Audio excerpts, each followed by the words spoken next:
د مهمو خبرونو سرټکي. سرحدي ځواکونو ته د سرحدونو قومونو او قبایلو د وزیر وینا.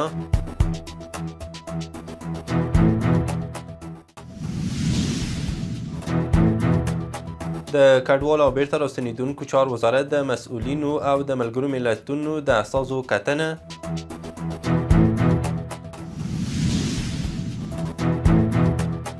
د ترکمنستاني چارواکو سره د معیار او کیفیت ادارې د رئیس کتنه.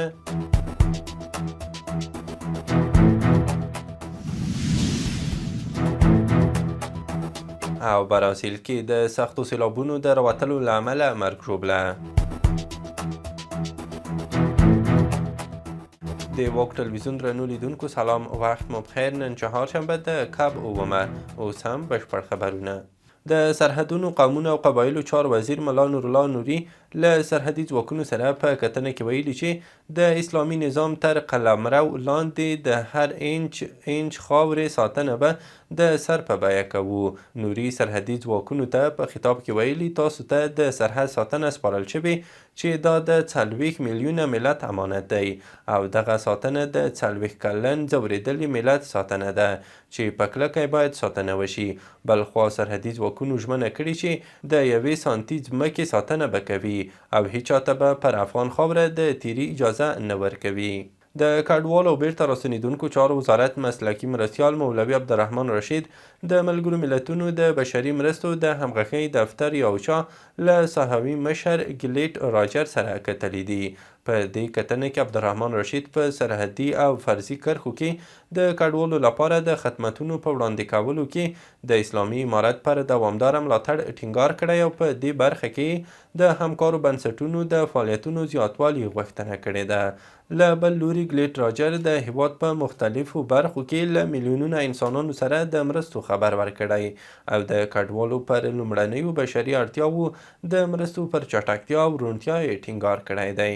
د معیار او کیفیت ادارې رئیس ملا فیض الله تمیم د یوه رسمي پلاوي په ملتیا د ترکمنستان د معیار او نورم له دولتي ادارې سره د اشقاباد په ښار کې کتلي دي.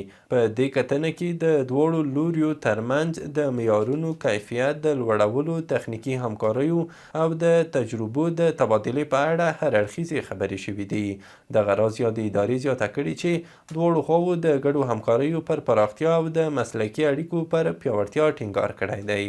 د یادې ادارې په وینا هڅه کوي چې د سیمې او نړۍ له ورته ادارو سره خپلې اړیکې پراخې کړي څو د معیارونو د پلي کېدو، ظرفیت لوړونې او تخنیکي تجربو د شریکولو زمینه لا پیاوړې شي. د صنعت او سوداګرۍ وزیر نورالدین عزیزي وایي چې د ازبکستان د لومړي وزیر له مرستیال جمشید خواجایوف سره یې آنلاین غونډه کړې او د دواړو هیوادونو ترمنځ د 2 اړخیزې سوداګرۍ د پراختیا په اړه یې ورسره خبرې کړې دي. عزیزي زیاته کړې چې دواړه لوري هوډ لري د 2 اړخیزې سوداګرۍ کچه 15 میلیارده ډالرو ته لوړه کړي.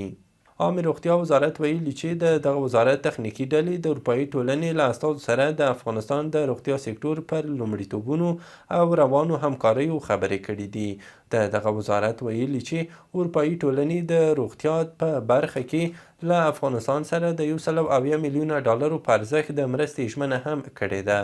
روغتیا وزارت په یوې خبرپاڼه کې ویلي چې د اروپایي ټولنې دغه مرسته به د افغانستان د روغتیا په برخه کې د 100 میلیونه ډالرو پراختیایي بودیجې او له 80 تر 70 میلیون ډالرو بشري مرستو په برخه کې وي. خبرپاڼه زیاتوي چې دواړه خواوو د روغتیا سکتور په همکارۍ او د ستراتیژیکو لومړیتوبونو په اړه هم بحث کړی دی. بلخوا مې روغتیا وزارت ویلي چې په غور او بادغیس ولایتونو کې د روغتیایي خدماتو د پراختیا په موخه یې د آیسو موسسې په همکارۍ د 492,328 امریکایي ډالرو په ارزښت د یوې پروژې تړون لاسلیک کړی دی. روغتیا وزارت په یوه خبرپاڼه کې ویلي دغه تړون چې د څه باندې 1 کال لپاره دی په یادو 2 ولایتونو کې به د خوراکي پروګرامونو په برخه کې تطبیق شي. خبرپاڼه کې ویل شوي چې د یادې پروژې له تطبیق سره به 440,000 کسانو ته روغتیایي خدمتونه وړاندې او نږدې 500 کسانو ته به د کار زمینه برابره شي. د مخابراتو او معلوماتي ټکنالوژۍ وزارت وایي د میدان وردګ ولایت اړوند عمومي سړک د دوراهي تنګي سیمه کې د عصري ټکنالوژۍ پر مټ د لوړ تناژ ترازوګانو سیستم جوړ شوی دی.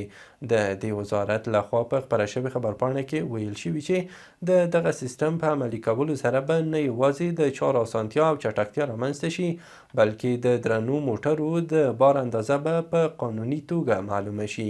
همداراز دا سیستم به د سړکونو د تخریب مخنیوی وکړي او د عوایدو او مالیاتو دقیقې محاسبې ته هم زمینه برابره کړي. د مخابراتو او معلوماتي ټکنالوژۍ وزارت د ډیجیټل حکومتولۍ عمومي ریاست په افغانستان کې د ډیجیټلي حکومتولۍ د پلي کولو مسؤلیت لري. دغه ریاست تر دې دمه ګڼو حکومتي ادارو ته عصري او پرمختللي سیستمونه جوړ کړي او دا بهیر په هیواد کې په چټکۍ سره روان دی. د افغانستان برېښنا شرکت وایي راتلونکو 2 اونیو کې به صنعتکارانو ته د برېښنا ورکړه له 10 ساعتونو 12 ساعتونو ته لوړه کړي، څو د کمښت ستونزه یې راکمه شي او هڅه کوي په دې برخه کې اړتیاوې پوره کړي. ورته مهال د صنعتکارانو ټولنه وایي په صنعتي برخه کې برېښنا د ملا تیر حیثیت لري چې پر مټ به یې د کورني تولید کچه زیاته شي او په دې برخه کې د جدي پاملرنې غوښتنه کوي. دغه راز د افغانستان برېښنا شرکت زیاتوي هڅه کوي په راتلونکي 1.5 کال کې به د صنعت برخې ته د اړتیا د 100% برېښنا برابره کړي چې په دې برخه کې ګڼې پروژې تر کار لاندې دي. له پیښو سره د مبارزې او چمتووالي ملي ادارې له افغان اید موسسې سره د څه باندې 145,000 امریکایي ډالرو په ارزښت د همکارۍ هوکړلیک لاسلیک کړ. د یادې ادارې د دغه هوکړلیک له مخې به د غور ولایت په ساغر ولسوالۍ کې لسګونه تنه د کرنې په برخه کې وروزل شي. د افغانستان اسلامي امارت د ویاند مرستیال حمدالله فطرت پر ایکس لیکلي د راستنیدونکو لپاره د کاري فرصتونو برابرولو کمیټې په راستنیدونکو کې تر دې دمه څه باندې 166,000 ماهر او غیر ماهر کسان ثبت کړي دي او نوملړ د کارموندنې لپاره له اړوندو ادارو سره شریک کړی دی. د هغه په وینا په بېلابېلو ولایتونو کې 6,141 راستنیدونکو ته مسلکي او تخنیکي زده کړې برابرې شوي دي او د 2,000 نورو کسانو نوملړ د مستقیم استخدام لپاره له دولتي ادارو سره شریک شوی دی.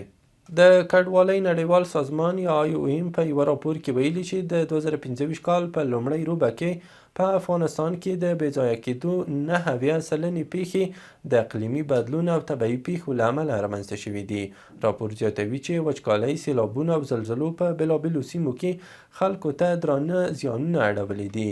د IOM په وینا له ایران او پاکستانه د راستنیدونکو زیات بهیر هم پر هغو سیمو فشار زیات کړی چې له مخکې د چاپیریالي آفتونو له اغیزو سره مخ وي.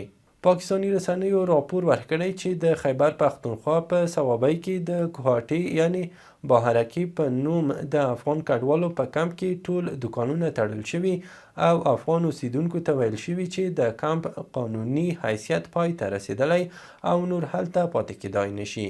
چارواکي وایي شاوخوا 100,000 افغان بېځایه شوي کسان په دغه کمپ کې اوسي. هلته افغان سوداګر له چارواکو غوښتنه کوي چې تخته ردې د پاتې کېدو اجازه ورکړل شي څو خپل پورونه تصفیه او کاروبارونه وتړي او د کوچني اختر پر 3 ورځ افغانستان ته ستانه شي. تیر میلادي کال افغانستان ته د روسیې د نفتي توکو صادرات 60% زیات شوي، په داسې حال کې چې افغانستان او منځنۍ اسیا ته د روسیې ټول نفتي صادرات 15.5% لوړ شوي دي. راپورونه ښیي چې افغانستان په سیمه کې د روسیې د نفتي محصولاتو له مخ پر ودې بازارونو څخه ګڼل کېږي. په ورته مهال بیا له بلاروس څخه هم افغانستان ته نږدې 400,000 ټنه نفتي توکي صادر شوي دي. له هېواده بهر دا چې د برازیل په سویل ختیځ کې د سختو سیلابونو له امله 30 کسان مړه شوي او نږدې 40 نور نادرکه دي. د رویټرز د راپور له مخې دا پیښه نن د میناس ګیرایس ایالت کې د سختو بارانونو له امله رامنځته شوې ده.